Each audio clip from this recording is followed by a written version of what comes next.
Bom dia a todos. Gostaria de agradecer a participação de vocês. Agradeço esse tempo valioso que vocês dedicaram para falar com a nossa comunidade islâmica. Vou começar com a nossa saudação islâmica. Assalamu alaikum wa rahmatullahi wa barakatuh, que significa que a paz de Deus esteja com todos vocês. Vou me apresentar, sou Mohamed Sabuni, gerente de marketing da Sociedade Beneficente Muçulmana. Apresentamos também os nossos convidados de hoje, senhora Josina Nascimento, física, tecnologista sênior do Observatório Nacional e gestora da Divisão da Comunicação e Popularização da Ciência do Observatório Nacional. O senhor Paulo Pereira, astrônomo da Fundação Planetário do Rio de Janeiro. O senhor Nabil Sharif, da diretoria da Sociedade Beneficente Muçulmana, e os nossos eminentes sheiks, o Sheikh Mohammed al-Bukai, imam e líder religioso da Mesquita Brasil, da Sociedade Beneficente Muçulmana, o Sheikh Ali al-Khatib, representante de Dar al-Fatwa libanesa no Brasil e na América Latina. Sejam todos muito bem-vindos. O tema do nosso reunião de hoje será sobre os horários da reza. Fajr, que é o começo do jejum, e o Maghrib, o quebra do jejum, pois o nosso mês sagrado, Ramadã, está chegando. Faltam apenas 2 dias. Professora Josina, nós queremos saber no início o que é Observatório Nacional. Obrigada. Bom dia a todos, né? Agora oficialmente. Bom, o Observatório Nacional é uma instituição de pesquisa e de prestação de serviço também. E ela é uma das primeiras instituições científicas do Brasil. Esse ano o ON está fazendo 195 anos. Ele foi fundado no ano de 1827 por Dom Pedro I, apenas 5 anos após a independência. E ele começa prestando serviços de meteorologia, então por isso ele ficava no Morro do Castelo, para chegada de navios, meteorologia, hora, que como era prestada a hora na época, através de soltar um balão, uma série de métodos antigos, e depois ele começa a ser incorporado na astronomia, continua com previsão de marés, e dele vão saindo outras instituições, como o Instituto de Meteorologia, como o Laboratório Nacional de Astrofísica, como o Museu de Astronomia e Ciências Afins. Então, hoje é uma instituição de pesquisa reconhecida internacionalmente na área de astronomia, na área de geofísica e na área de tempo e frequência. O Observatório Nacional que gera e dissemina a hora legal para todo o Brasil, né? E, dentre os trabalhos de pesquisa, eu quero chamar a atenção também para a formação, porque a gente tem uma pós-graduação, tanto em astronomia quanto em astrofísica. Nós temos também serviços que são prestados na área de geofísica e outros de cálculos astronômicos, que sou eu mesma que presto, e a divulgação de tudo que a gente faz, que eu tenho a felicidade de estar coordenando esse trabalho já ao longo de 2021 e agora em 2022. Que bom, que interessante. Professor Paulo, queremos saber também um pouco sobre a Fundação Planetário. Bom dia para todos. Meu nome é Paulo, eu sou astrônomo do Planetário desde 1996, já são quase 26 anos atuando como astrônomo na instituição. Ela é uma instituição que já tem 51 anos, então a minha vida no Planetário já corresponde à metade da vida do Planetário, da existência praticamente, né?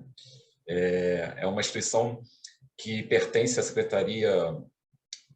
até o ano passado à Secretaria de Cultura da cidade do Rio de Janeiro, tá? Sempre teve muito voltado para questões da cultura, agora mudou para uma outra secretaria, a Segovia. E ela é uma instituição destinada, desde a sua criação, principalmente à popularização e difusão da ciência com foco em astronomia para o grande público. Então, assim, é meio que uma instituição que faz uma espécie de interface com instituições como o Observatório Nacional, ou o IAG-USP, ou a Federal do Rio Grande do Sul, faz a interface do conhecimento que é produzido nesses centros com o grande público. Hoje nós acreditamos que a educação científica é de extrema importância. E uma outra questão que também que é sempre muito importante, que eu sempre gosto de enfatizar, desde a sua criação, o planetário tem sido uma instituição extremamente plural, aberta, totalmente democrática. Tá? A gente tem sempre buscado oferecer, né, a ciência ao grande público de uma maneira totalmente aberta, ampla. A gente acredita que essa é a melhor maneira de construir uma sociedade e, por outro lado, também tirar proveito de uma característica intrínseca da astronomia. Ela é uma ciência que, né, é transversal a diversas áreas do conhecimento humano, não só as ciências ditas exatas, como também as ciências ligadas a comportamento humano, história, enfim. Uma vez eu assisti uma palestra de um historiador, né, da ciência, onde ele falava que a ciência, né, às vezes a gente sempre pensa que a ciência é um produto acabado, né, uma ciência exata em si, e que ela não está sujeita a grandes abalos, né? Assim, não é bem assim. A ciência é uma forma de conhecimento que, ao ultrapassar, né, uma fronteira, seja geográfica, cultural, ela é transformada, assim como ela transforma esse meio, né? E no caso do Islã, em particular, isso é muito evidente, né, na história, quando a gente avalia a história de desenvolvimento da astronomia no Islã. Isso está perceptível também em outras correntes religiosas, mas no Islã talvez seja onde isso é mais evidente, a influência do meio cultural no desenvolvimento de um determinado ramo do conhecimento, né? Eu espero colaborar com vocês na medida do possível. Eu espero também aprender bastante. Como já deve ter ficado evidente aí já desde o começo, eu tenho interesse nesse assunto. Não só na questão do Islã, mas eu sempre tive muito interesse nas influências das diversas formas de cultura, nas diversas sociedades, esses efeitos provocados na astronomia ao longo do tempo. Isso, para mim, nos ajuda a compreender também um pouquinho, não só o desenvolvimento da ciência, mas o desenvolvimento do mundo como a gente tem hoje. Ótimo. Agora voltaremos para Josina. Qual seria o significado científico do crepúsculo, nascer e ocaso? Isso é bem importante, né? Eu só esqueci de falar, lembrando que eu estou há 42 anos no AM. Eu não sei a Parabéns, metade da vida da parabéns. instituição, né? Mas é bastante. Ainda bem. E que o AN, eu também esqueci de falar, é ligado ao Ministério da Ciência, Tecnologia e Inovações, que eu também me orgulho muito dessa ligação, né? Da gente fazer parte desse ministério. Mas então, o nascer e ocaso, ele é caracterizado pelo instante nascer, pelo instante em que o Sol digamos, tem um diâmetro, né? Um corpo que tem um diâmetro conhecido, né? Então, à medida que ele vai subindo, quando ele toca no horizonte, a gente chama o bordo superior do Sol, toca o horizonte, é um instante do nascer. E aí ele fica acima do horizonte, e quando ele vai descer a oeste, ele desce, todo o instante do ocaso é quando o bordo superior toca o horizonte novamente agora, mas descendo a oeste. Então, esses são instantes de nascer e ocaso, que, como vocês sabem, ele vai variar de acordo com a localização, né? Então, não é um dado universal, mas sim um dado local. Agora, os crepúsculos, nós temos 3 tipos de crepúsculo. Então, o crepúsculo civil, ele equivale assim a um instante em que, com o dia limpo, o crepúsculo vespertino, tá? Civil. O sol se pôs e você ainda tem uma luminosidade. Então, o crepúsculo se caracteriza quando você ainda tem luminosidade, mas você já vê a estrela mais brilhante. Com tempo bom, claro. E isso, oficialmente, então, designou-se que é com o Sol a 6 graus abaixo do horizonte. Então, o crepúsculo vespertino, Sol 6 graus abaixo do horizonte, ele já desceu 6 graus abaixo do horizonte. Crepúsculo matutino, ele está 6 graus abaixo do horizonte, porque ainda não está subindo, né? Então, 6 graus abaixo do horizonte. Ao contrário do nascer e do ocaso, o crepúsculo ele tem uma duração. Então, a gente diz que o crepúsculo matutino civil, o início é quando o Sol está 6 graus abaixo do horizonte, e ele dura até o instante do nascer. Então, o início do crepúsculo matutino, Sol a 6 graus abaixo do horizonte, até o instante do nascer. Mesma coisa o crepúsculo vespertino. O início do crepúsculo vespertino é quando o Sol se pôs, até ele chegar a 6 graus abaixo do horizonte. E caracteriza-se por essa claridade que você tem, mas você já começa a ver a primeira estrela mais brilhante, que às vezes é até um planeta, né? Vênus ou Júpiter. Bom, e aí nós temos mais 2 tipos de crepúsculo, que é o crepúsculo náutico. É a mesma coisa, só que o Sol está 12 graus abaixo do horizonte.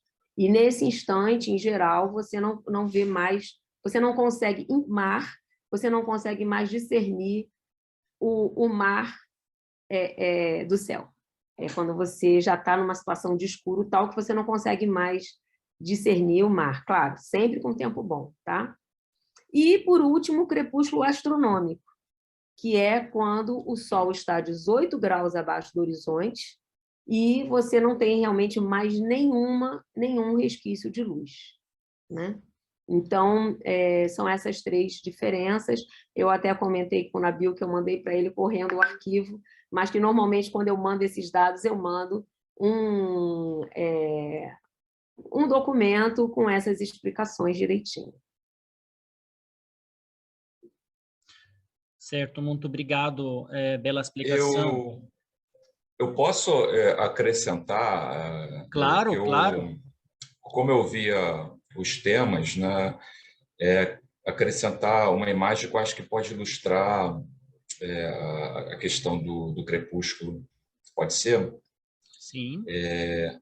Eu vou ter que compartilhar, então. Vamos ver como é que eu vou fazer isso.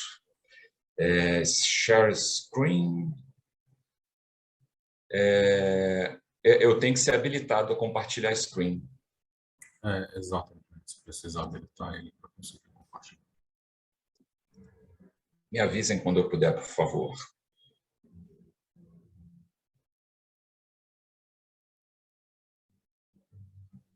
Posso?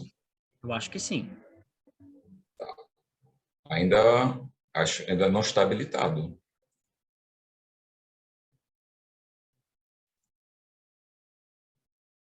Agora? Agora acho que eu posso. Vamos lá.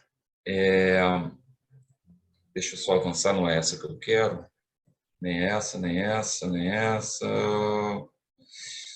Bom, uma curiosidade, né? A origem da palavra crepúsculo, você tem aí creper, né, que significa escuro, o usco seria o diminutivo, né? Então é como se fosse um escuro pequeno, um escurinho, né? Ou seja, aquela coisa intermediária entre o claro e a escuridão total.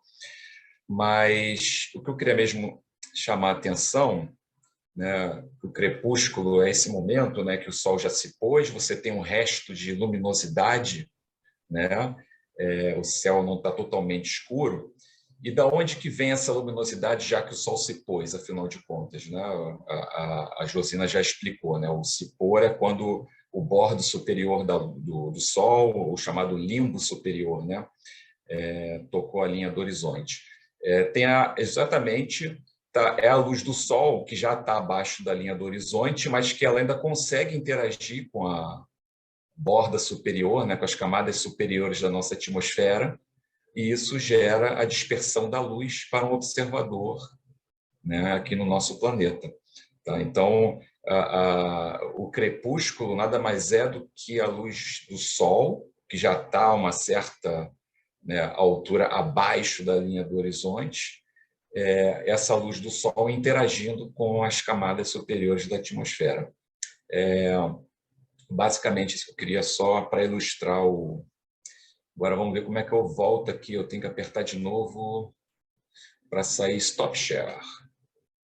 Beleza, era isso. Certo. Muito obrigado pela explicação também, pelo material que você passou. Agora vamos falar com nossos eminentes sheikhs. Sheikh Bukai, o que é o significado do Fajr, Shuruq e o Maghrib no Islã?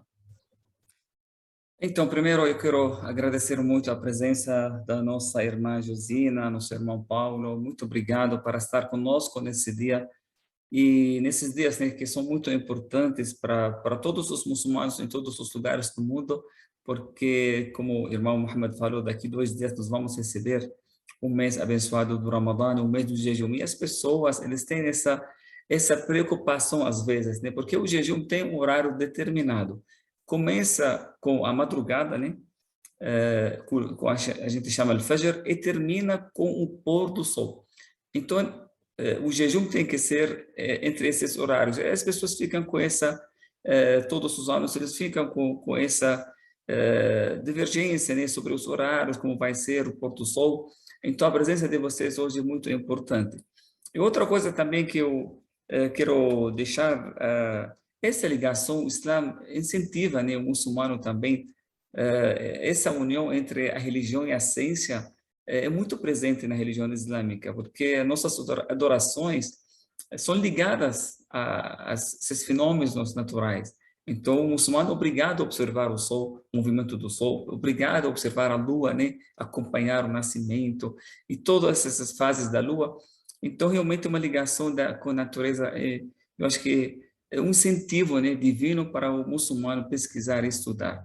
Então, agora, falando como a jurisprudência islâmica explica, né, a madrugada, né, o horário da primeira oração que o muçulmano ele faz, né, que é Salat al-Fajr, a oração da madrugada, e o muçulmano tem cinco orações, né, mas essa aqui, a primeira oração tem que ser feita.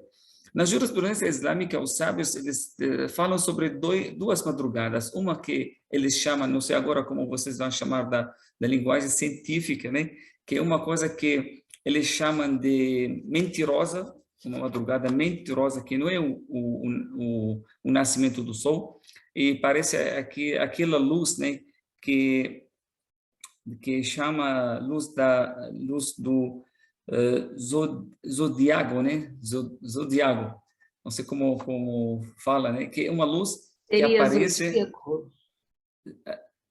Luz zodiacal. Zodiacal, Luz isso. zodiacal. Zodiacal, isso. Então, essa luz, aparece uma luz, mas essa aqui eles chamam de uma madrugada mentirosa, que essa aqui não assim, sinaliza o início da madrugada. Então, tem aquela outra que ele chama de verdadeira. Aquela verdadeira quando realmente a luz, né, atinge o horizonte inteira.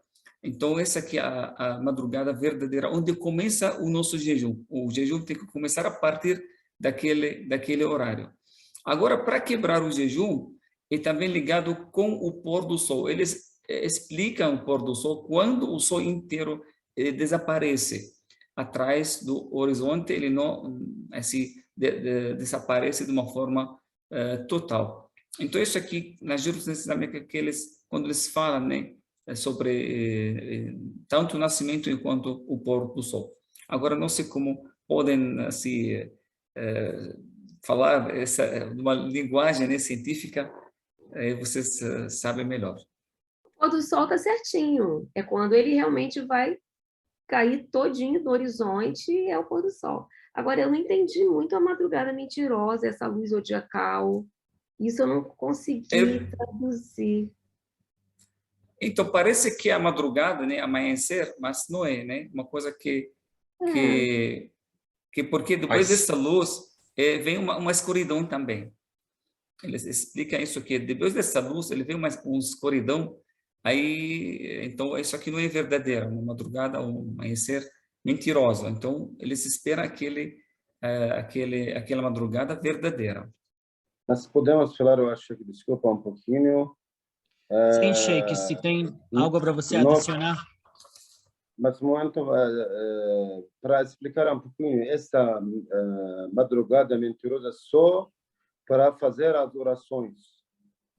Para eles entendem isso. A madrugada mentirosa, ou verdadeira, só para fazer as orações. Quando entra o tempo das orações, conseguimos rezar, ou conseguimos fazer o jejum na madrugada mentirosa ou na madrugada verdadeira. Ou uma coisa na religião islâmica, só, não para decidir outra coisa. Mas deve ter uma interpretação científica. Mas quando espalharam isso, quando espalhou a escuridão. Certo. Agora, gostaria também de perguntar ao Paulo, por gentileza, Paulo, você consegue explicar para nós como é feito esse cálculo de forma simplificada? Bom, assim, se refere aos cálculos de nascer, ocaso, Isso. crepúsculo. Assim, antes de... Assim, eu vou tentar fazer de maneira simplificada, né? Mas antes eu queria dizer que essa necessidade de se calcular esses momentos de oração, né? Esses cinco momentos de adoração, desde o começo foi junto com a questão das fases da Lua, foi um dos principais desafios dos astrônomos islâmicos, a partir aí, talvez, do século VIII em diante, quando já tinham adquirido aquele conhecimento herdado dos gregos e começaram a desenvolver em cima desse conhecimento. Esse foi um dos grandes desafios. Isso, inclusive, se chama, dentro da ciência e astronomia, na época, entre os sábios islâmicos, era uma ciência praticamente à parte dentro da astronomia, mas de maneira separada, que em inglês seria timekeeping. Aqui em português a gente pode dizer a ciência da regulação do tempo. Foi uma astronomia totalmente voltada para essa problemática. Essa questão foi, portanto, uma espécie de mola que impulsionou o desenvolvimento da astronomia no mundo islâmico a partir de uma necessidade religiosa, né? Porque você tem que pensar, né? A gente vai conversar sobre isso já, e vocês vão ver a matemática que é envolvida. A gente resolve isso de maneira trivial com a tecnologia que a gente tem hoje em dia, mas no século VIII e IX, não. Né? No século VIII e IX, você gerava tábuas com resultados matemáticos preenchidos à mão com centenas, talvez até milhares de dados. Né? Então, era um trabalho extremamente complexo e que produziu, junto com a questão do calendário lunar, a maior quantidade de tratados astronômicos no ambiente islâmico.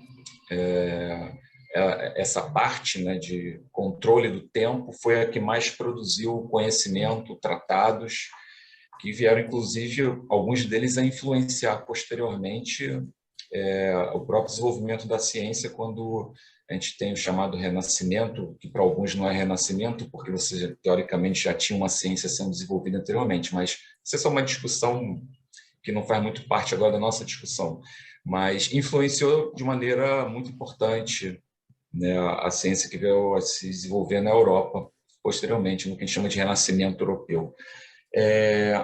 Mas, então,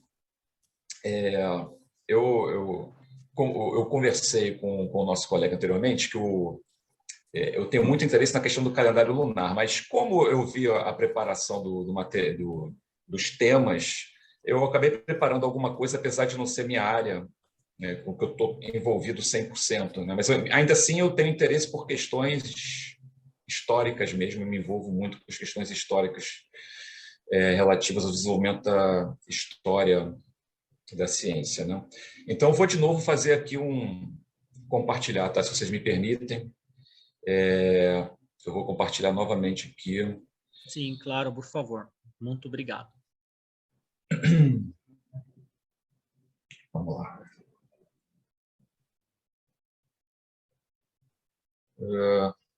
Só um segundo. Da outra vez foi mais fácil, agora já não está tão fácil.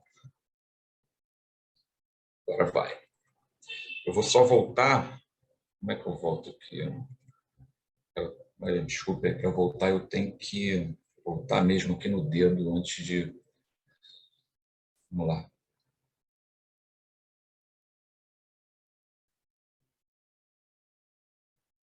Estão vendo aí, né? Bom, Sim, sim. Bom, a gente tem os dois principais movimentos da Terra, a rotação e a revolução, né? Os dois combinados fazem com que a gente tenha, além do nascer e pôr do sol todos os dias, faz com que a gente tenha o ciclo das estações por conta da inclinação do eixo da Terra e também por conta disso nós temos mudança na duração dos dias, ou seja, a parte clara do dia, né? Só para deixar isso bem claro, às vezes a gente confunde dia, né, com dia, parte, né, iluminada. Então, quando eu falar dia aqui, é em relação à parte iluminada do dia, né? Então, os dois movimentos atuando juntos, nós temos não somente o nascer e pôr do sol, mas temos também que a insolação muda ao longo do ano, por conta da inclinação da Terra, e isso faz com que a duração, né, dos dias e das noites mude ao longo do ano também. É por isso que você já deve ter observado, vendo as efemérides, né, ou do OAN ou do IAG, que o nascer e pôr do sol muda ao longo do ano, né? A razão é isso. Bom, é a questão do pôr do sol, né? Quando a gente fala bordo superior, é exatamente isso, ou o limbo superior do sol. Quando o limbo superior do sol toca a linha do horizonte para um determinado observador, a gente tem o que a gente chama de pôr do sol. Quando ele chega aos 6 graus, que a Josina já comentou, né, seria o crepúsculo civil. Uma coisa interessante é que, em geral, no crepúsculo civil, nós conseguimos ainda discernir cores, né? Se você estiver diante de algum objeto com alguma cor, ainda é possível discernir cores, até mais ou menos 6 graus abaixo da linha do horizonte. Ela já comentou a questão do crepúsculo náutico, que é de importância mais para os navegadores, né? Porque a partir desse momento a gente já não consegue mais separar a linha do horizonte do céu, e isso para eles é crítico, porque eles usam, por exemplo, o sextante para medir a altura de uma estrela em relação à linha do horizonte. Então, se essa linha do horizonte desaparece, perde-se a referência, né? Mas, enfim, como eu disse, a trajetória que o Sol faz para um observador qualquer, e se é um observador hipotético no hemisfério norte, né, ele desenvolve uma trajetória, ele nasce num ponto, atinge uma altura máxima por volta do meio-dia, que é o meio-dia solar, e desaparece no horizonte oeste, né? Essa trajetória ela muda ao longo do ano justamente por conta da órbita da Terra ao redor do Sol. Então, no solstício de verão, para esse observador, a trajetória aparente do Sol durante a parte clara do dia tem uma certa extensão, durante o equinócio tem outra, no equinócio da primavera ou do outono, e no inverno dele tem uma outra. Então, reparem que no inverno o Sol tem uma trajetória acima do horizonte muito menor do que, por exemplo, no solstício de verão. E o contrário acontece. Se aqui no solstício de verão a trajetória aparente do Sol acima da linha do horizonte é grande, né, significa que abaixo, que seria a noite, teríamos uma noite com uma duração inferior à duração do dia. No equinócio nós temos durações idênticas, e no inverno dele nós teríamos o oposto, a duração do dia menor do que a duração da noite. Tá? E como é que é feito esse cálculo, né? Vocês reparem que a posição do Sol no céu muda ao longo do ano, já sabemos o motivo. Isso faz com que as suas coordenadas mudem também ao longo do ano, né? Assim como a gente tem coordenadas aqui no nosso planeta, onde a gente identifica cidades, locais, nós mapeamos o céu também e podemos identificar a posição dos astros a partir de coordenadas. Então, as coordenadas do Sol mudam ao longo do ano. Além disso, a trajetória que o Sol desenvolve no céu depende também da latitude do observador. Tá? Se você vai para outras latitudes, essa trajetória poderá ser mais tombada em direção ao horizonte ou se afastar mais do horizonte. Por exemplo, no Equador, as trajetórias são todas elas perpendiculares à linha do horizonte, tá? Essas trajetórias do Sol. Bom, dito isso, então, nós precisamos conhecer de antemão alguns dados. Se nós quisermos saber qual é a duração de um dia em qualquer lugar do planeta, é necessário, nós já sabemos, conhecer as coordenadas do Sol e também a posição do observador, notadamente a latitude. Infelizmente, aqui não é lambda, né, o símbolo usual de latitude é a letra grega φ, tá? Houve um erro aqui, então leia-se φ, não lambda. Lambda significa longitude, aqui nós queremos latitude. Então, a duração do dia em qualquer lugar do planeta depende da latitude do observador e de uma das coordenadas do Sol, que é essa letra grega delta.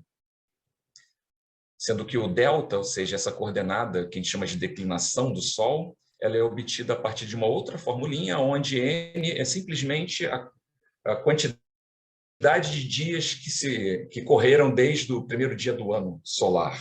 Tá? Então, ele vai até 365, ou, né, enfim, depende também se é ano bissexto, mas uma vez que você tem a duração do dia em qualquer posição do planeta, né, se você divide esse valor por 2, né, você tem, e subtrai de 12, por exemplo, você tem a hora que o Sol vai nascer. Se você soma de 12, você vai ter a hora que o Sol vai se pôr.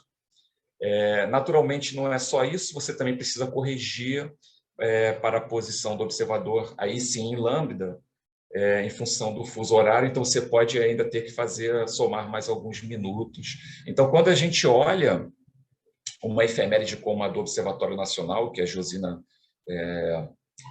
atua diretamente nessa questão, ela pode até incluir mais alguma informação, naturalmente, tudo isso já é feito de forma muito mais simples por meio da tecnologia que a gente tem hoje, informatização, mas imaginem fazer esse tipo de cálculo no braço no século 8 e 9, né? Exigia um conhecimento bastante avançado, inclusive algumas das funções trigonométricas, elas surgiram no mundo islâmico em função justamente da necessidade de resolver problemas como esses.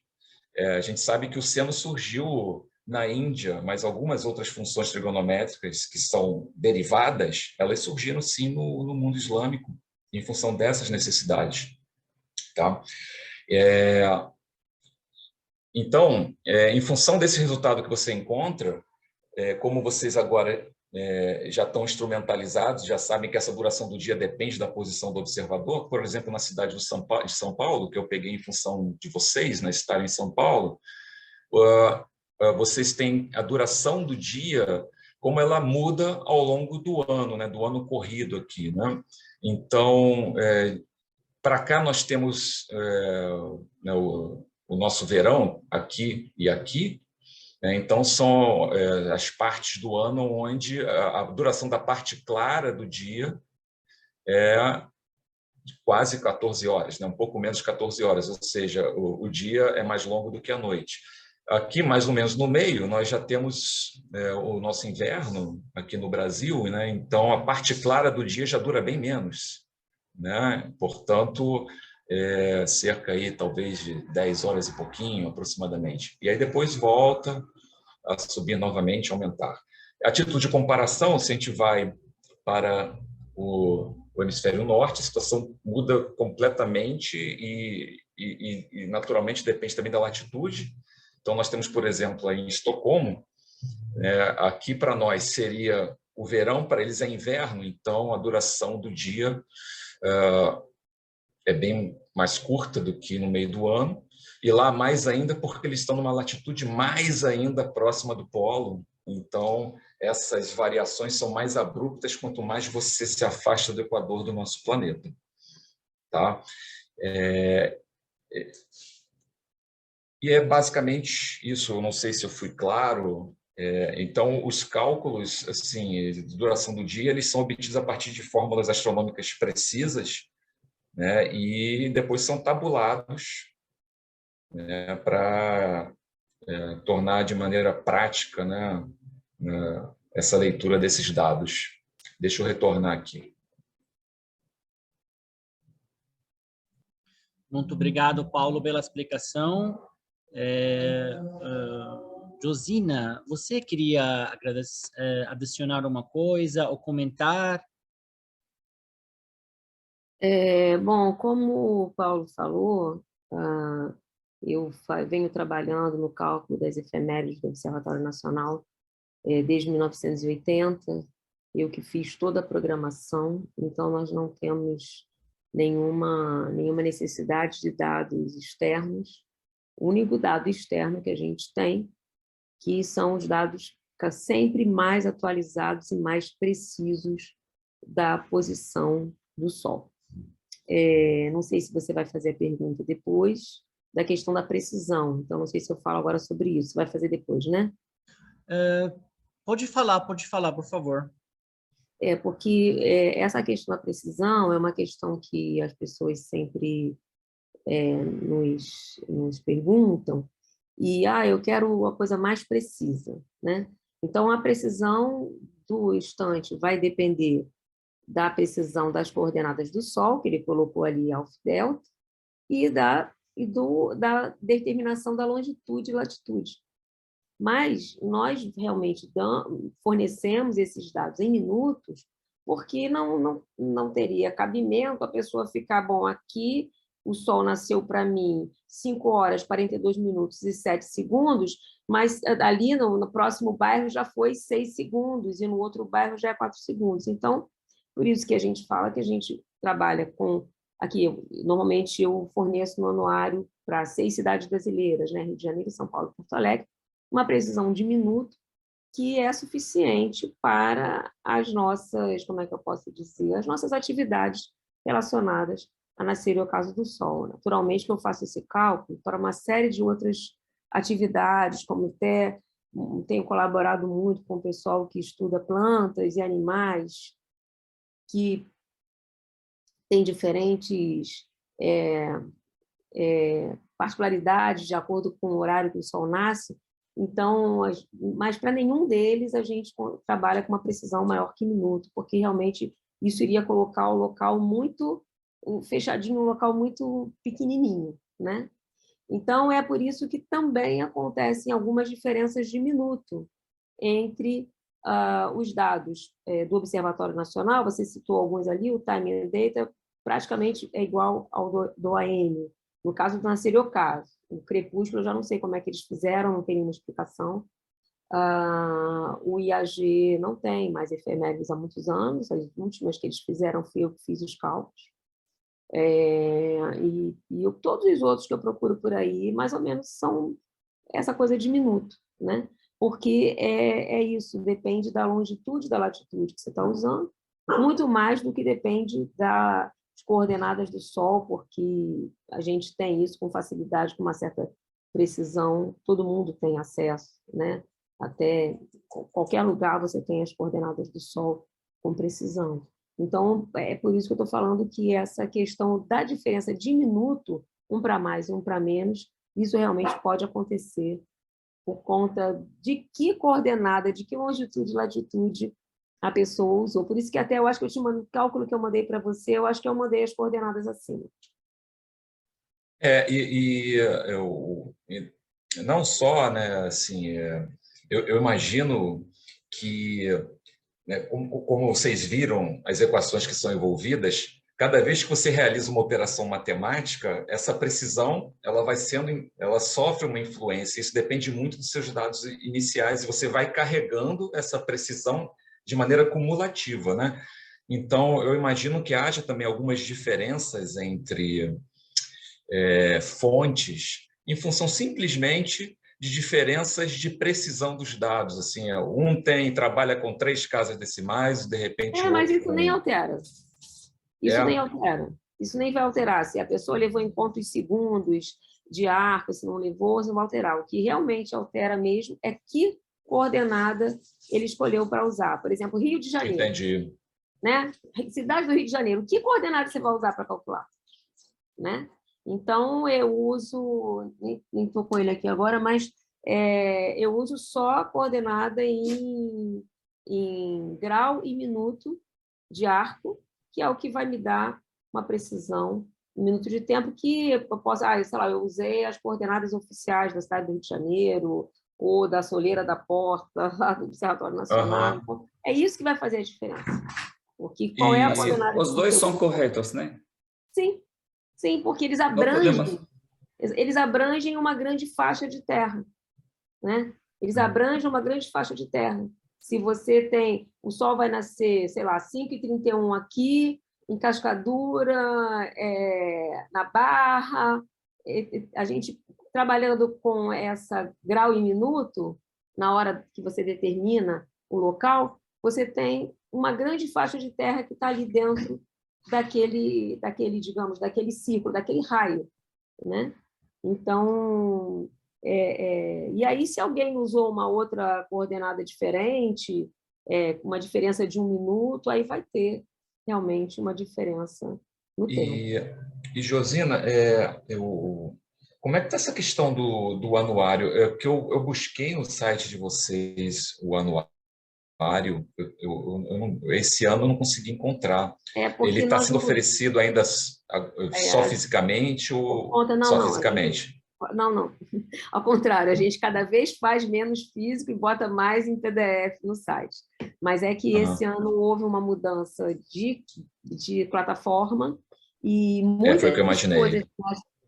Muitas coisas que nós fazíamos, que calculava e direto colocava lá, nós não conseguimos mais fazer. E isso foi uma coisa em nível nacional. O governo federal, todo mundo tem que usar clone. E nós usávamos o outro que nos permitia fazer as coisas automaticamente. O clone não permite. Então, a gente já subiu, já caiu, ele perde, a gente tem que ficar atualizando. Eu tenho que parar esse trabalho que eu estou fazendo de popularização e me dedicar uma semana para acertar o site. Bom, desejo boa sorte. Só para concluir, desculpe, colegas, ou irmãos, se preferirem. Josina, você comentou uma coisa que eu não sabia, assim, com relação aos dados do IAG. Na verdade, eles passam por você, né? último anuário os últimos anuários que eles fizeram, porque o que acontece é que eu tinha já comentado até com eles aqui anteriormente. São poucas pessoas que fazem isso. Eu, por exemplo, hoje, eu já poderia ter me aposentado do OAN há 10 anos atrás, há 9 anos atrás. Eu não me aposentei. Mas eu sempre estou com a prioridade, não quero me aposentar tão cedo, né? Eu estou com 63 anos, pretendo trabalhar até os 70, pelo menos. Mas a preocupação é que eu não tenho para quem passar esse trabalho, porque não tem quem queira fazer e também não tem quem... não tem tido concurso, não tem como contratar. Mas mesmo do ponto de se a gente quisesse contratar uma pessoa, não tem quem queira fazer, porque esse trabalho não dá artigo. O pesquisador não quer se dedicar à astronomia fundamental porque ele não é como é que eu posso dizer? O prestígio não gera conhecimento novo. Gera conhecimento novo, é que está interessante, sabe? Mas o prestígio do pesquisador ele é medido por número de teses que orienta, número de artigos, quantas pessoas estavam naquele artigo. E eu não tenho como fazer um artigo a respeito disso. Eu posso, como eu quero fazer, e tenho feito já, são vários trabalhos de divulgação que dependem desse meu cálculo. Eu tenho Conhecendo o Céu, que eu gravo, coloco na internet, explico para as pessoas que planetas que eles vão ver. Como eu tinha falado para o Nabil, eu presto um serviço também para a editora Vozes sobre uma série de coisas, já fiz para eles até o de 2023. E tem uma série de trabalhos que a gente faz, que a gente participa, prestando esse serviço. Mas o pesquisador não está interessado em prestar serviço. Por que ele não está interessado? Porque o salário dele depende de quantos artigos ele coloca ele publica, quantas teses ele orienta, quantas aulas ele dá. Ninguém quer pegar esse trabalho de prestação de serviço. Então, é alguma coisa que a gente tem que também trabalhar, porque o que aconteceu em São Paulo foi que, quando o Paulo Benevides parou de fazer o anuário, ninguém mais quis fazer, e o Nelson Vanilestre.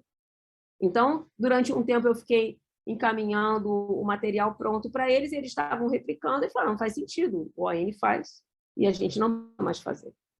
E só para complementar, né, essa é uma atividade também que demanda muito tempo, né, Josina? Muito tempo.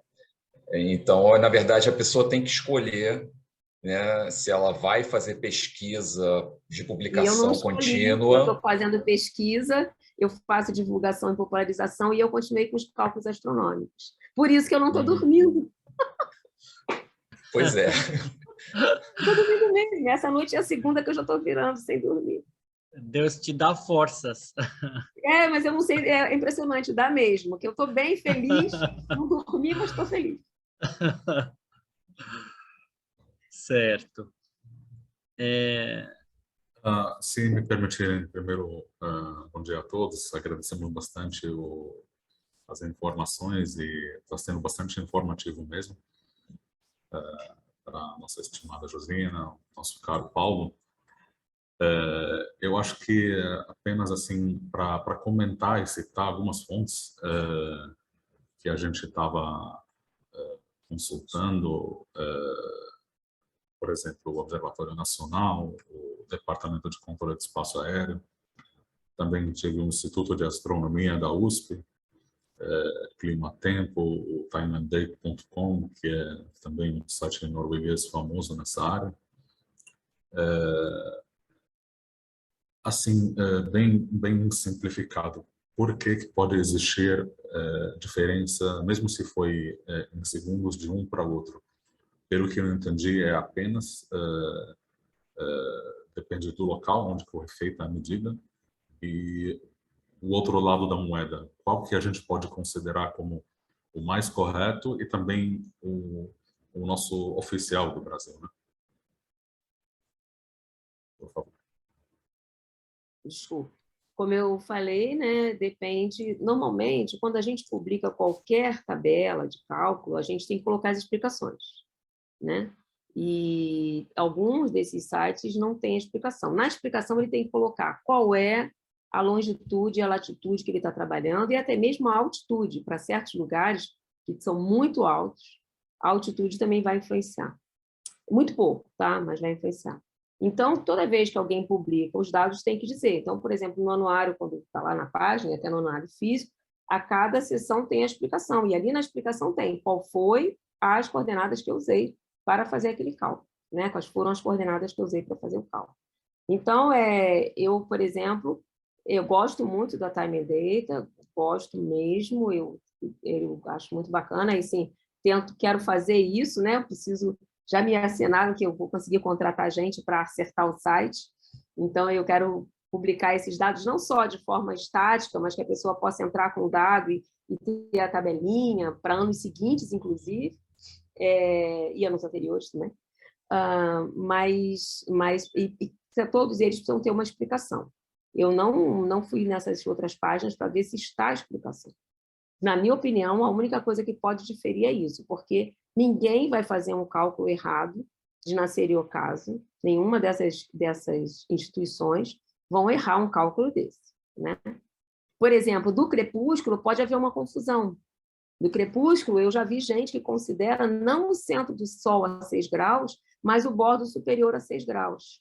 Então, isso vai dar uma diferença grande, não vai dar uma diferença de 1 minuto, né? Então, o que eu faço para fazer o anuário? Eu sigo a bibliografia internacional oficial para isso, que é publicada pelo Royal Greenwich Observatório e também pela NASA. São os dois JPL, na verdade, né, Jet Propulsion Laboratório da NASA, que são os dois órgãos que fazem até um livro que eles publicam normalmente a cada 5, 10 anos, sempre revendo como é que são esses cálculos. Então, todos os órgãos ligados à astronomia, eles têm que seguir as circulares da União Astronômica Internacional. E é isso que eu sigo, né? Então, não é que um cálculo está lá, pronto, feito, e nunca mais eu olhei. Não, todo ano eu tenho que ver se saíram as circulares, quais são as novidades, as constantes que foram mudadas, mas nada do que foi mudado nos últimos... Eu estou fazendo isso desde 1980, nada que foi mudado nos últimos anos vai alterar de mais de 1 minuto esses cálculos. O que realmente pode alterar em mais de 1 minuto é a pessoa botar, olha, alguém colocou lá a latitude 22 graus e 54 minutos, o outro botou 22 graus e 56 minutos. Né? Isso pode alterar. Mas a forma do cálculo, os detalhes, as mudanças, as constantes são muito pequenas para serem alterados. Então, eu acredito que a única diferença... E você observa que o nascer e ocaso ele não muda de mais de 1 minuto. Não pode mudar de 1 minuto. O que realmente pareceu, o que eu percebi que mudou muito foi justamente o crepúsculo, por conta dessa definição que às vezes alguém coloca, não é o centro do Sol, mas sim o bordo superior do Sol a 6 graus. Mas eu sigo a determinação da IAU, que é o centro do Sol. Então, o que eu faço é seguindo sempre a determinação da IAU, que é a União Astronômica Internacional, e que é o nosso órgão mundial máximo que a gente tem que seguir. Então, eu garanto para vocês que o que o Observatório Nacional publica em termos de cálculos astronômicos é o oficial internacional. Eu reforço aqui, né? Eu acho que, às vezes, a quantidade de informação ela não é benéfica, né? Eu acho que a gente tem que primeiro buscar fazer uma filtragem com aquelas que a gente tem certeza que a gente pode confiar, né? Não estou dizendo que a gente não pode confiar nas demais, né? Mas aquelas que tem certeza que podemos confiar porque são referência, né, são oriundas de instituições que são referência num determinado campo de conhecimento, no caso aí na astronomia. Então foi aquilo que eu já tinha até comentado em particular, né, com o rapaz, só estou vendo aqui o Mesquita Brasil, não estou vendo o teu nome, desculpe. É Mohamed. Mohamed, isso. Tá certo. Pode chamar de Mesquita Brasil também, não tem problema. Tem Aqui é a minha casa. Tem orgulho de ser chamada Mesquita Brasil. Tá certo. Então, eu comentei eu falei, olha, assim, de repente, toma como referência os 2 principais, assim, né, ou uns dos 2 principais. E eu recomendei o IAG e o OAN. Mas como eu não achei do OAN, né, eu só pude recomendar o do IAG. Mas agora eu já estou sabendo que recomendando o IAG, estou recomendando o OAN. Então, eu estou mais tranquilo. Não. Atualmente, eu não sei. Eles pararam de publicar em papel. Eu não sei se eles têm alguma coisa no site. Não, eu vi o site. Tem site. Então site. Se tem um site, tem que estar escrito lá como é feito o cálculo, baseado em que, etc. e tal. Se vocês me permitiram, eu ia perguntar exatamente sobre isso. Por exemplo, no site do IAG, a gente vê que a publicação foi feita em 2011.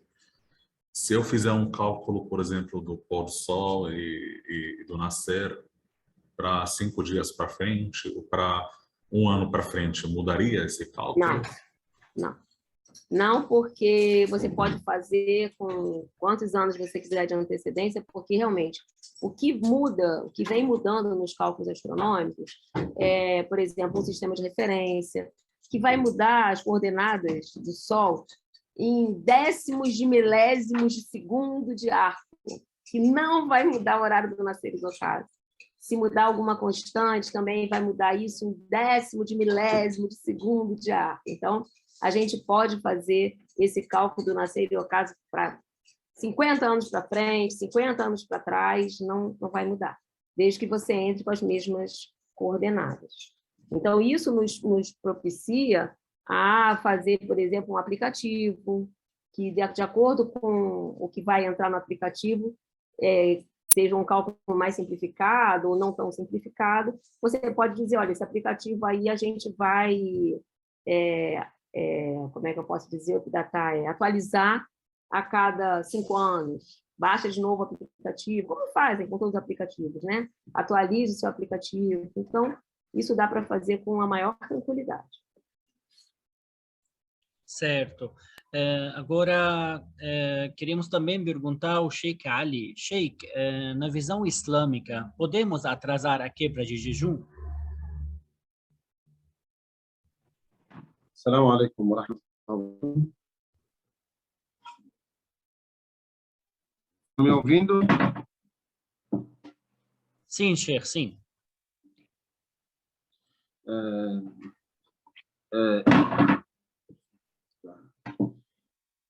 Eu vou tentar falar em português essas 4 coisas. Não sei se eu vou falar certo ou não. Pode corrigir para mim. Allah, louvado seja, disse no Alcorão Sagrado: فَمَنْ شَهِدَ مِنْكُمُ الشَّهْرَ فَلْيَصُمْهُ. Que significa: quem conseguiu ver a lua, ele tem que ficar com jejum. O profeta Muhammad, que a paz de Deus esteja com ele, disse também: quando conseguem ver a lua, cada um de nós, cada muçulmano tem que ficar com jejum. Essa versículo no versículo do Corão Sagrado é dito do profeta Muhammad, que a paz de Deus esteja com ele. Os teólogos falaram que a primeira coisa para todos os muçulmanos, para ficar com jejum, eles têm que... porque na época do profeta sallallahu alaihi wasallam, eles não têm calendário islâmico. Não tem calendário como nós temos agora. Não temos nada. Não temos essa coisa de ciência também. Falaram, considere isso como 4 coisas. Primeira coisa, leve em consideração a visão visual. Porque isso aplica com o versículo do Allah no Alcorão Sagrado e com dito o profeta Muhammad sallallahu alaihi wasallam.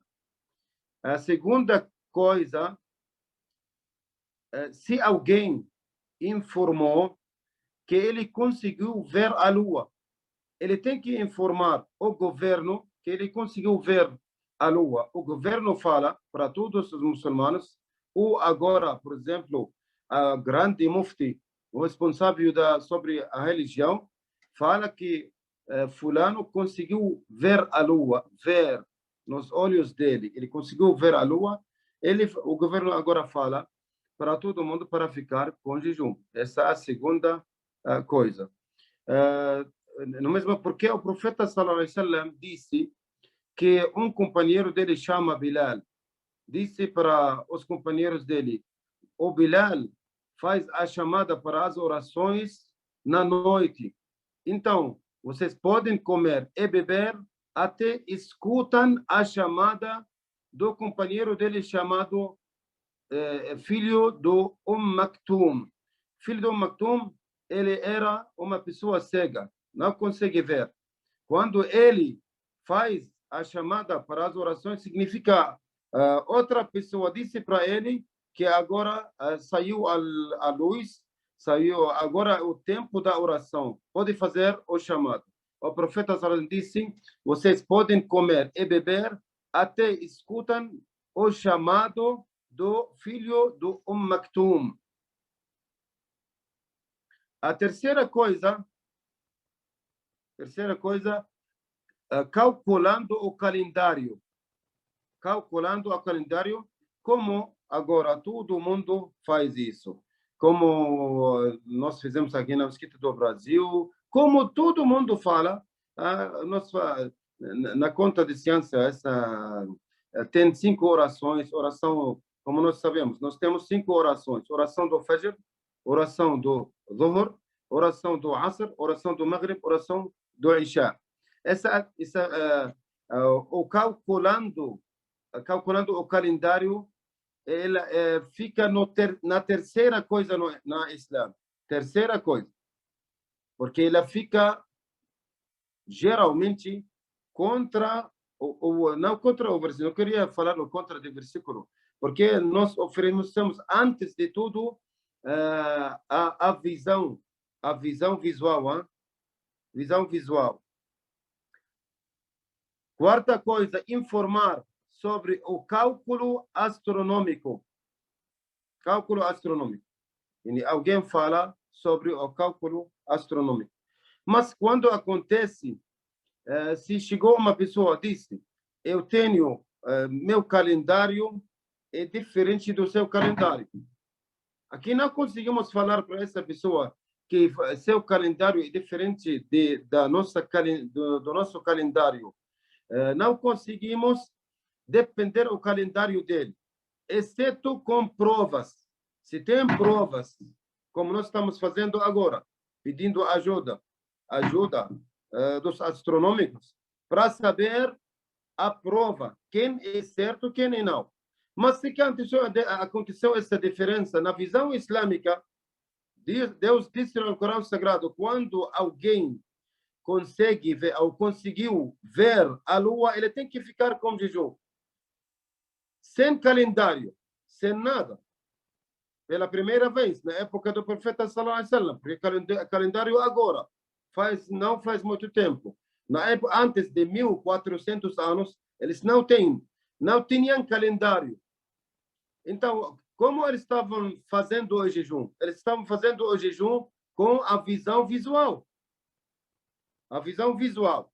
Então, se aconteceu essa diferença, por exemplo, 1 minuto, até eu acho também mais, porque eles não têm, eu estou falando que eles não tinham calendário.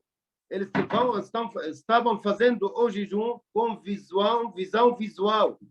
Significa, não vão saber a diferença entre 1 minuto, eu acho até 5 minutos também. Pode ser mais, não sei, porque isso depende da visão deles. Significa, se alguém quebrou o jejum, pode ser antes de 1 minuto, antes de 2 minutos, antes de 3 minutos, ou menos, é certo. Antigamente, por quê? Porque eles estão sem calendário. O calendário agora. Não, antigamente não tem calendário. Agora, significa, é certo, antes de 1 minuto, 2 minutos, porque não vão saber quem quebrou o jejum antes do outro. Porque quem fica, por exemplo, guardado ou dentro de uma cidade que tem montanhas, ele vai ver que o pôr do sol aconteceu na cidade dele antes da outra cidade, que estão vendo ainda que o sol que não desapareceu. Ele não se pôs também. Então, tudo é certo. Eu queria, mas não sei se eu consegui falar em português, explicar, não sei. Vocês podem falar para mim. Eu acho que não. Acho que a gente entendeu, Sheikh, mas eu gostaria de reforçar um ponto. Acho que a pergunta do Muhammad foi mais no sentido do Maghreb e da quebra do jejum.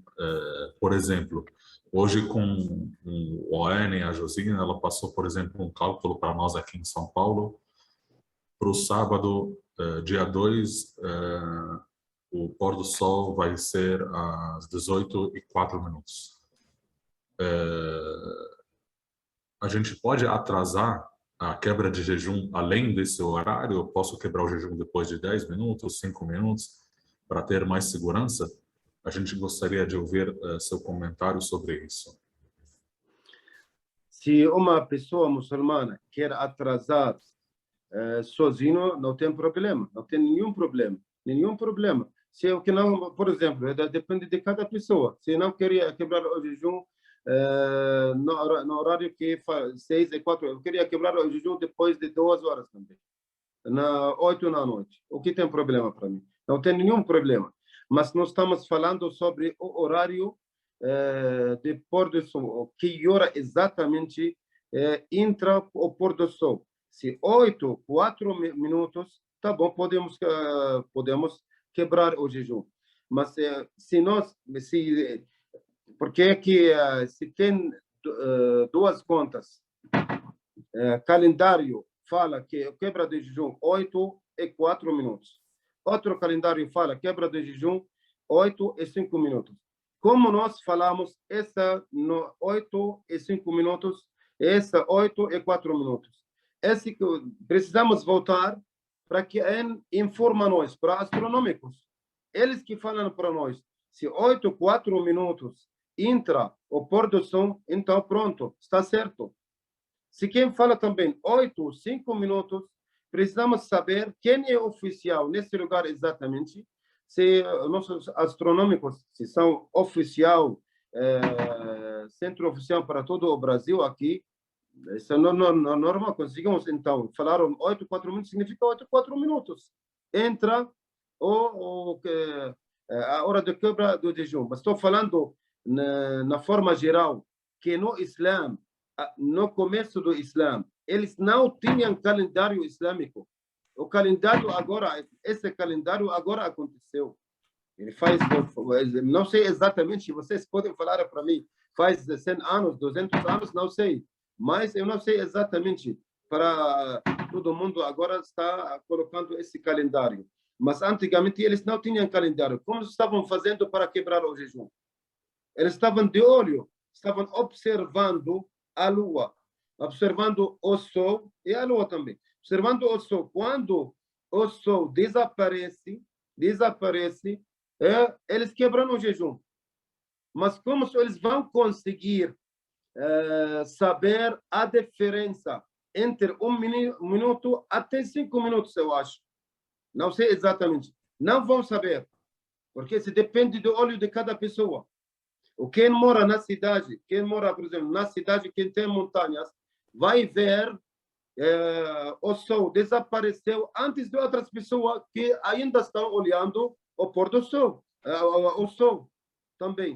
Significa que nessa cidade conseguem quebrar o jejum, quem estão na outra cidade não conseguem quebrar o jejum, porque ainda estão vendo o sol. Não desapareceu para eles. Já entendeu agora? Isso que ele tá falando é importante, porque se vai depender da pessoa ver, vai ser uma coisa muito diferente para cada um. E porque Exatamente. Não tem um horizonte desimpedido, né?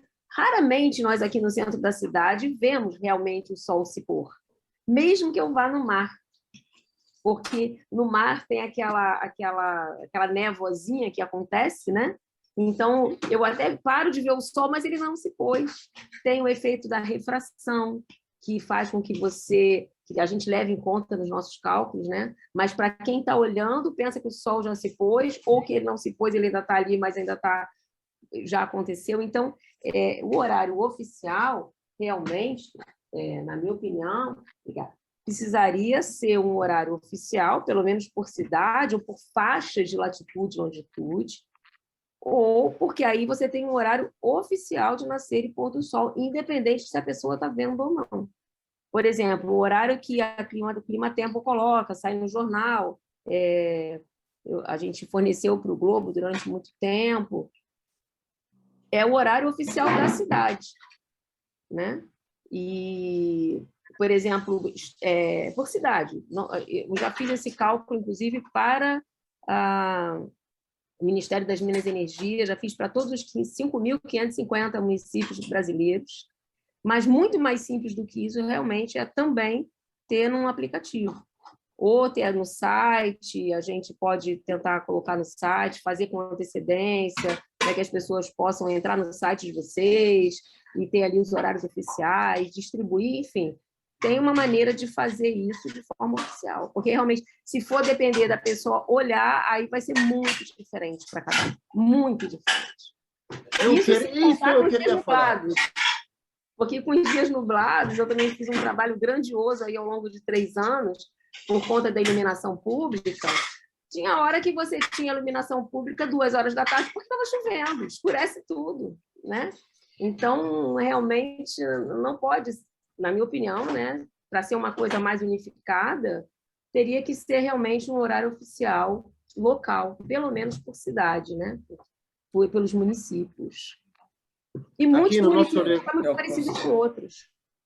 Aqui no nosso local, 4 minutos, como você fala? Desculpa? O pôr do sol aqui em São Paulo, exatamente 4 minutos o pôr do sol? 18, né, Sheikh? 18. 18 minutos? A hora que eu mandei para ele, eu não estou com a planilha aberta aqui. Mas certo, esse horário 18 e 4. Isso. Tá, eu queria falar uma coisa. Se pode ser saber os segundos também, por exemplo, 18 é 4 minutos, por exemplo, 40 segundos.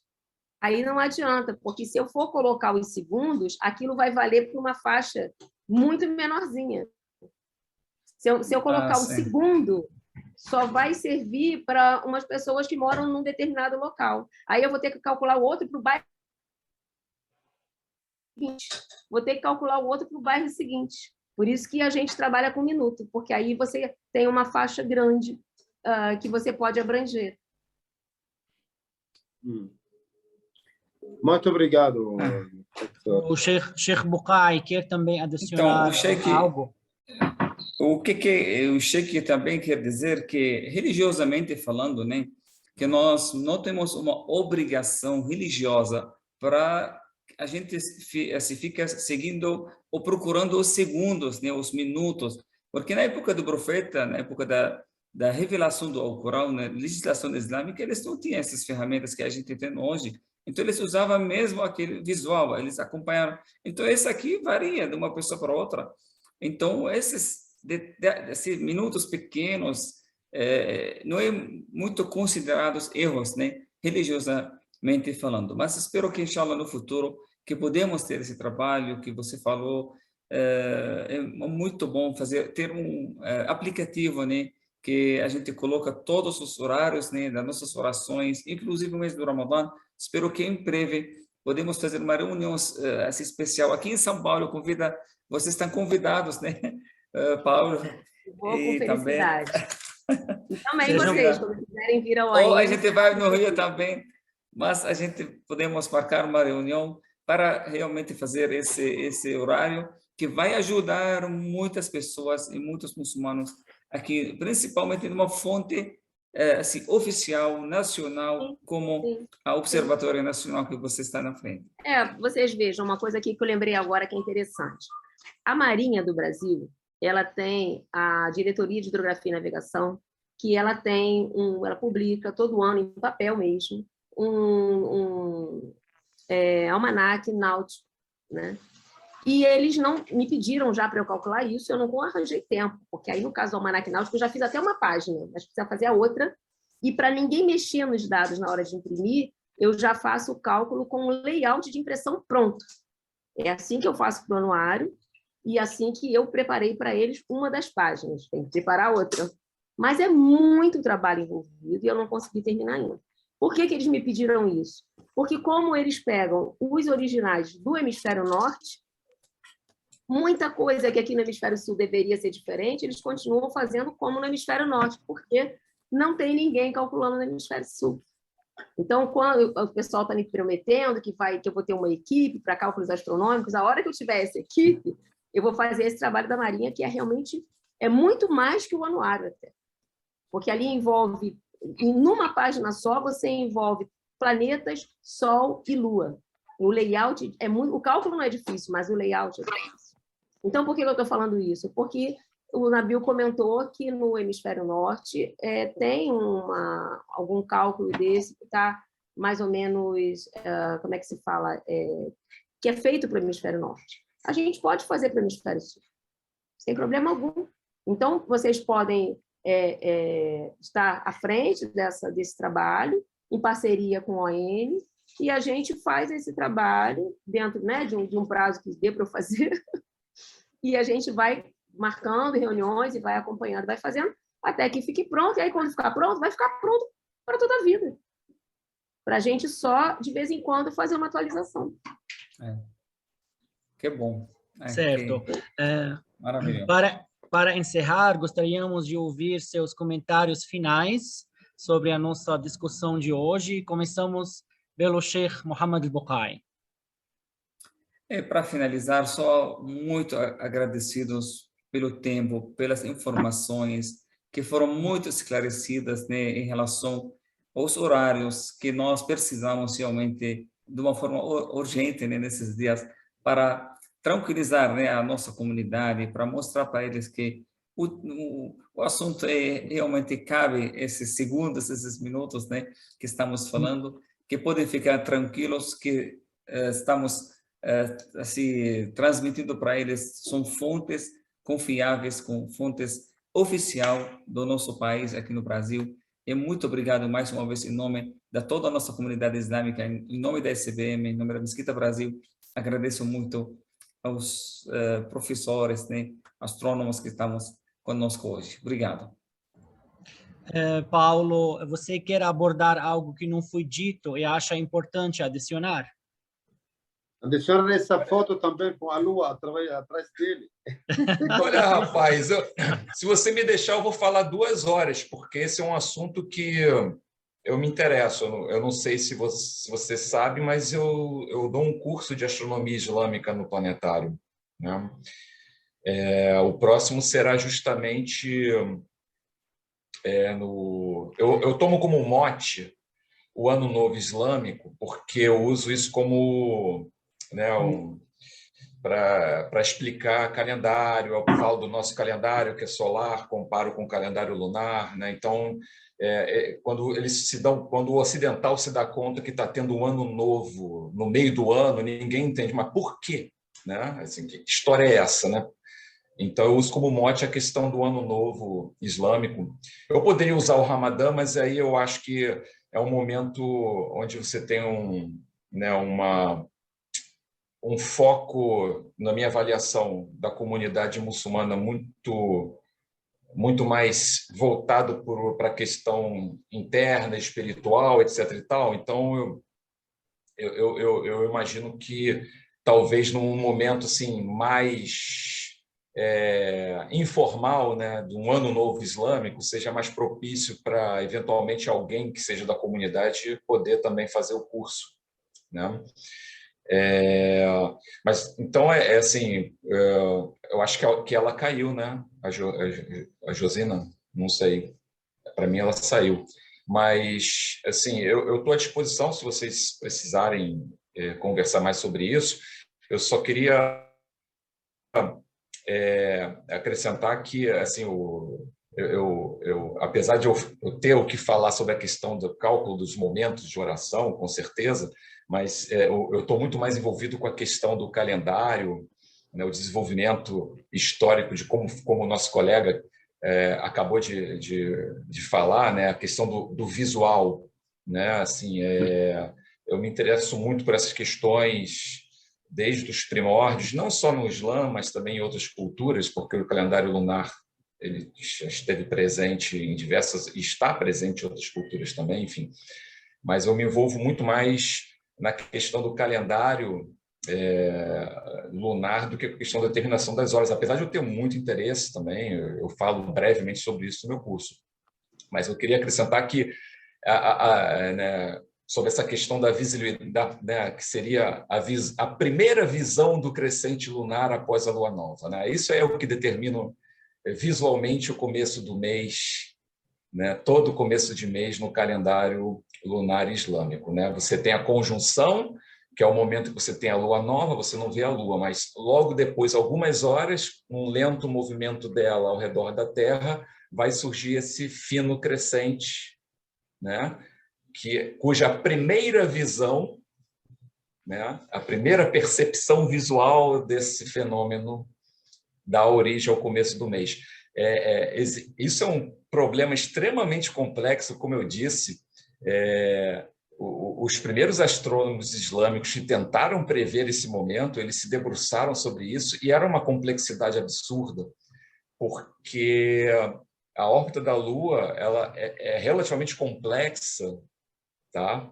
E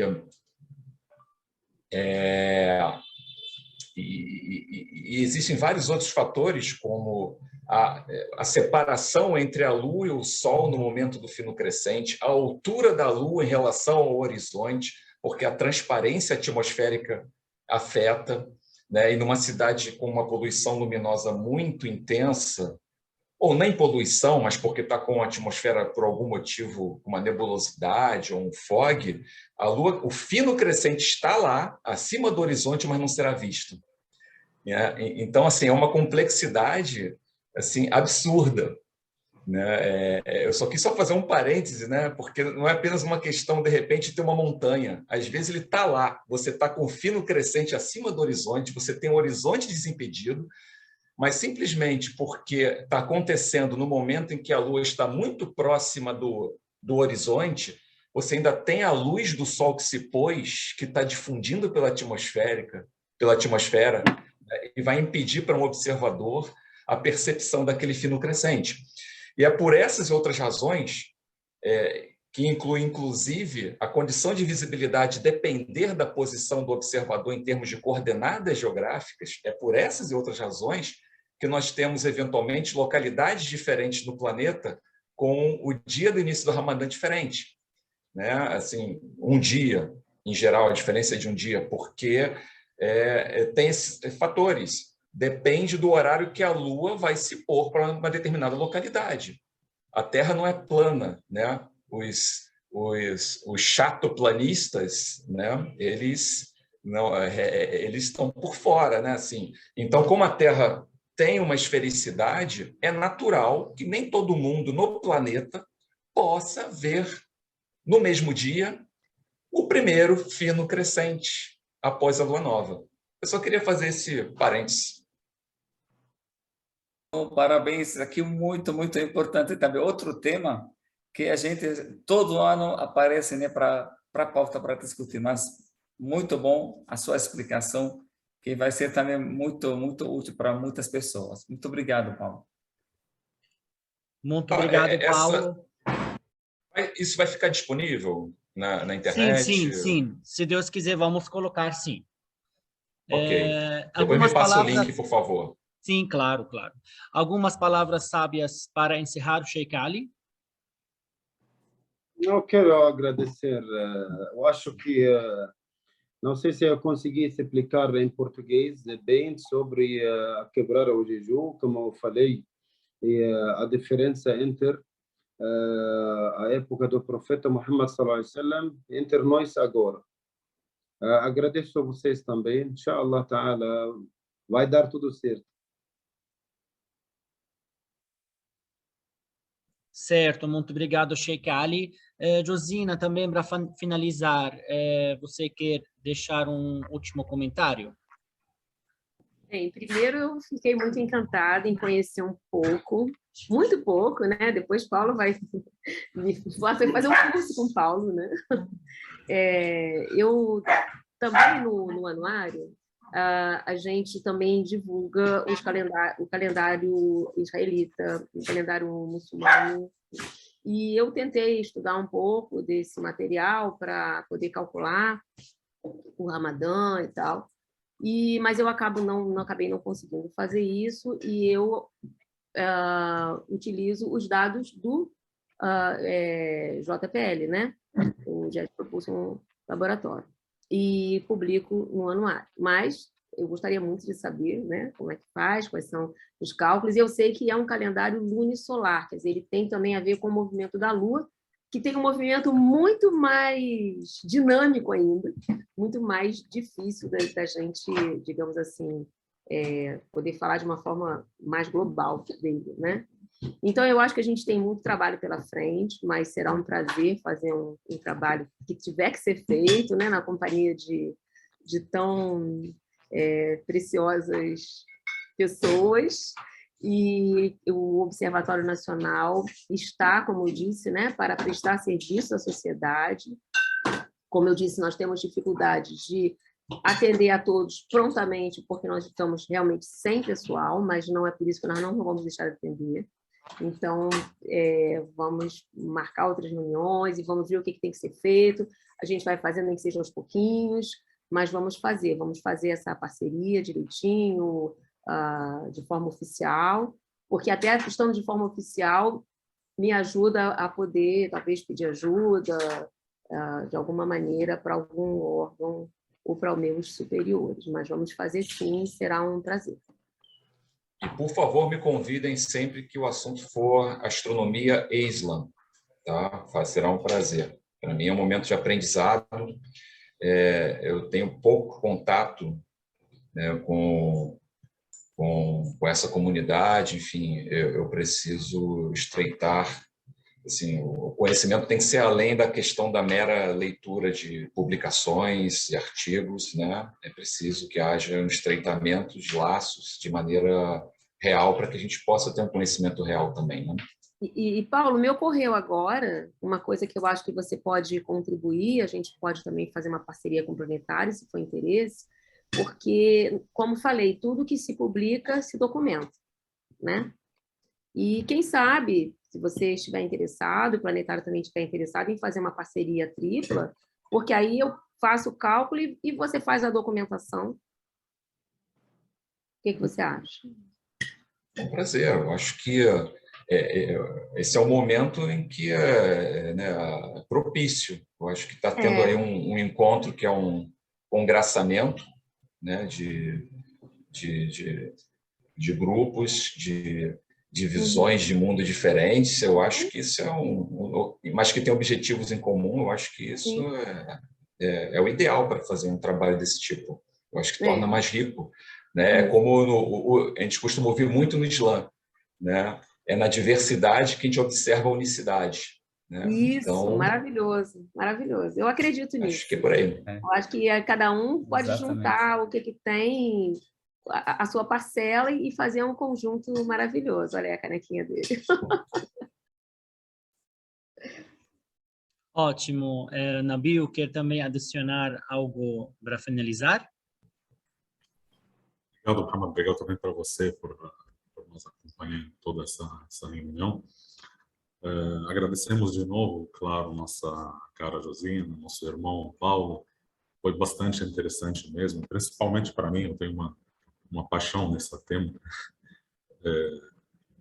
Acho que os únicos livros, além do Alcorão na minha casa, os únicos livros que eu tenho é Astrofísica. E é dos temas mais importantes do início da humanidade. São, acho que os primeiros deuses foram a Lua e o Sol.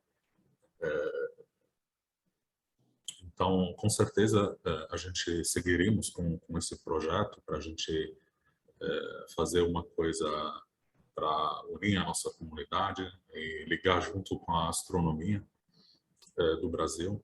E a gente tem uma coisa unificada e bem feita, tanto nos horários e tanto no calendário lunar, que também é a nossa base de todos os eventos e todas as datas importantes no Islã. Muito obrigado a todos, nossos eminentes sheikhs, e um ótimo dia. Vocês me dão mais um segundinho, eu queria pedir uma ajuda. Eu tenho uma versão aqui do Alcorão, eu não sei se é uma versão, não sei se vai dar para ler, eu acho que eu vou tirar meu fundo, peraí.